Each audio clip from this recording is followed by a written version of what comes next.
Hello everyone, सभी को रक्षाबंधन की बहुत बहुत शुभकामनाएं।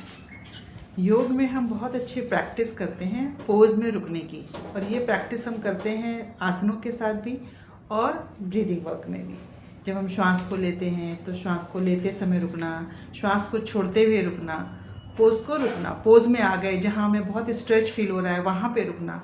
तो ये जो होल्डिंग की प्रैक्टिस है ना, ये जो हमें रुकना उस पोज में, जब हमें थोड़ी तकलीफ़ हो रही है तब भी हमको रुकना, ये हमको बहुत इमोशन में कंट्रोल करना सिखाती है।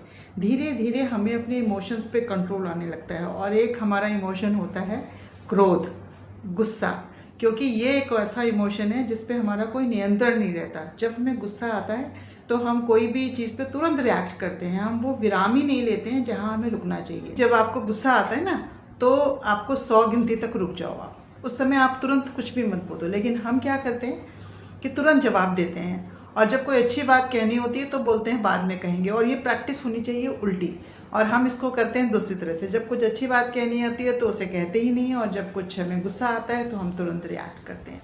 तो गुस्से में प्रतिक्रिया देना हमारी आदत हो सकती है, लेकिन वही वाली बात है, आदत तो बदली जा सकती है। जैसा हम रोज़ बात कर रहे हैं कि आदत है तो हमें बदलना है। और गुस्सा करने के बाद जितना दूसरे को बुरा लगता है उससे ज़्यादा हम खुद भी परेशान होते हैं। हमें खुद भी रिग्रेट होता है कि हमें ये बात नहीं कहनी चाहिए थी, ये मैंने क्यों कह दिया, या मैं इसको दूसरे तरीके से कह सकती थी। तो उस चीज़ को रोकने के लिए ये प्रैक्टिस हमको करनी है। जब गुस्सा आए तो 100 तक गिनती गिननी है, उस बात को उस समय के लिए रुक जाना है और फिर सोच के बोलना है। ऐसा नहीं है कि गुस्से को आपको दबाना है, लेकिन आपको उसको सही तरीके से, स्वस्थ तरीके से उसको व्यक्त करना सीखना है, ताकि वो सॉल्यूशन ओरिएंटेड हो, ना कि अपना फ्रस्ट्रेशन हम निकाल रहे हैं।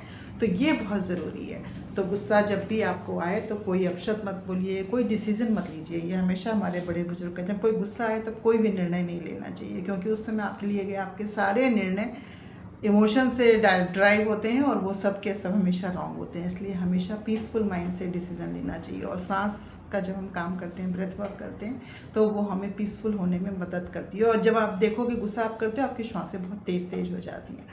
तो हमारा ब्रेथ जो है ना, हमको बताता है कि हमारा इमोशन क्या चल रहा है। तो अपनी भावनाओं को हम समझेंगे, और आपको पछतावे की बहुत सारी चीज़ों से बचा सकता है आपका गुस्से में लिया हुआ गया थोड़ा सा स्टॉप। तो आज के लिए ये नियम बनाइए, 3 स्टेप नियम, कि जब भी मुझे गुस्सा आएगा तब मैं गहरी सांस लूँगी, थोड़ा सा सोचूंगी, फिर बोलूँगी।